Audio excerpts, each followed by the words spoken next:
Bonjour. Bonjour. Moi je suis bénévole à l'association Jazz 7 et on m'a proposé de venir là avec ces messieurs à l'Échappée Belle. Eh ben, très bien. Une librairie à 7 et qui ont l'habitude de faire des animations. Comment ça va? Ça va? Ouais. Alors là, vous êtes tous les deux, donc vous travaillez toujours ensemble? Ouais. Oui, une bonne équipe depuis plusieurs années, je crois. Plusieurs dizaines d'années. Ça remonte à 95, je crois. Une installation de base, c'est 2 platines qui permettent de passer de l'une à l'autre avec un mixeur en fait au milieu. Là, j'ai la platine de droite ici, la platine de gauche. On peut passer de l'un à l'autre, superposer, et puis après il y a encore des effets, des manipulations, tout un tas de trucs.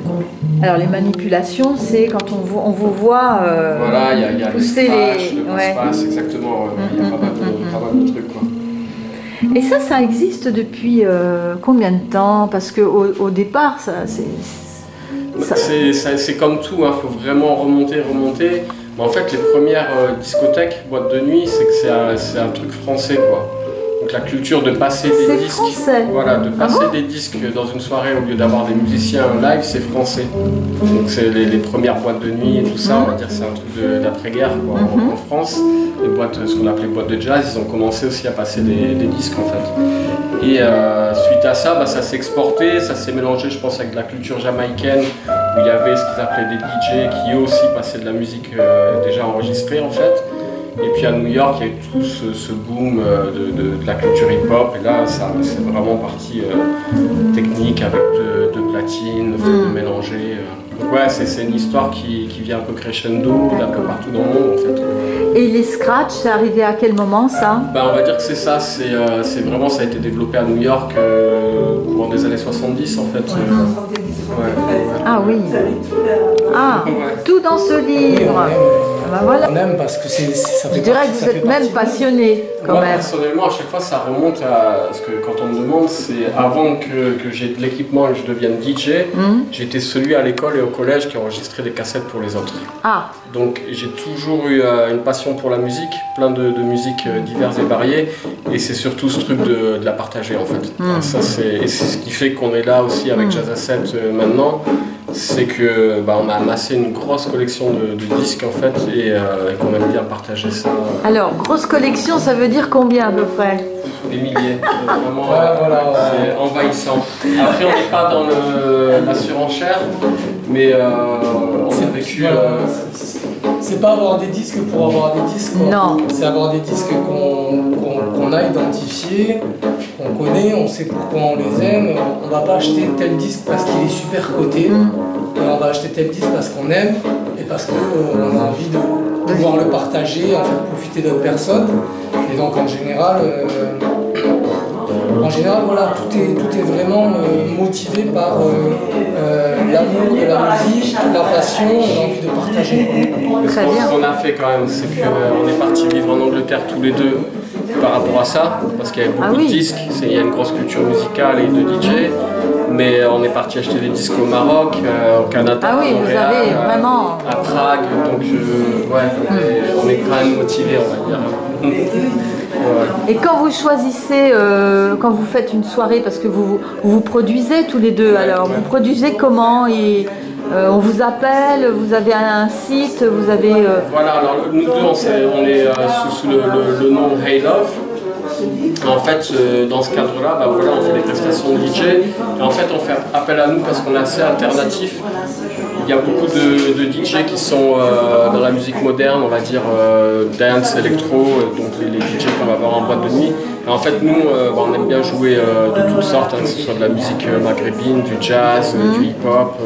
Donc en général, on va faire appel à nous pour des soirées comme ça, un peu éclectiques. Donc on va faire des supports de concerts souvent, où on va jouer en première partie, après, c'est ce qu'on fait là pour D'accord. Ou des apéros où il faut une ambiance sympa de milieu de journée. Comme là, c'est l'apéro, alors c'est ça, à midi là. Exactement, voilà. Ouais. Donc là, on est très cool. Alors qu'est-ce que vous avez mis là? Et là, on va rester dans le jazz. Là, c'est un morceau, c'est Vibes from the Tribe. Ce qui est cool pour nous, ça par exemple, c'est un classique. C'est un morceau de jazz qui a été composé, enregistré dans les années 70. Et nous, on l'a connu à travers du sample, justement, parce que ça a été samplé. Donc il y a une petite partie qui a été utilisée par un groupe de hip-hop 20 ans plus tard, en fait. Donc ça, c'est vraiment notre chemin à nous. On a commencé par le hip-hop. Et à partir de là, on a tracé en arrière. Ah bah tiens, ils ont utilisé ça, c'est pas mal. Il y a tel musicien qui joue aussi. Et vous êtes toujours super bien dans la bonne entente, tous les deux, dans vos choix, dans tout ça, ça va? Les cicatrices, des coups de disque. Non, on a, maintenant en fait... Je pense que c'est ce qui fait qu'on joue ensemble. Voilà, on n'est pas juste deux DJ qui bossent ensemble comme un pilote et un copilote qui forment une équipe pour le succès. On est amis aussi et du coup on évolue. Il y a des trucs sur lesquels on peut avoir des points de vue différents, mais justement on essaie de s'enrichir l'un l'autre des points de vue qu'on a en discutant, en approfondissant pour essayer de arriver à avoir une vision la plus, je dirais, la plus réaliste des choses, des choix musicaux qu'on va entreprendre jusqu'aux soirées qu'on va organiser, ainsi de suite. Voilà, c'est quelque chose qu'on partage. S'il n'y a pas de... c'est pas pris comme un boulot, parce que si c'était pris comme un boulot, on serait motivé par le gain. Et je pense qu'en termes de DJ, si on veut gagner de l'argent, il y a une autre voie à prendre. Nous, on va rester fidèles à nous-mêmes. Et puis voilà, Je pense qu'on se rejoint vraiment dans notre éclectisme. En fait, c'est ça qui fait qu'on arrive à jouer ensemble, parce qu'on est vraiment ouvert à pas mal de trucs. Et après, on a une approche différente, ce qui fait que je pense que vraiment on se nourrit. Alors voilà, quand vous dites jouer ensemble, c'est comme des musiciens en fait. Ah, nous, on est vraiment très partageurs.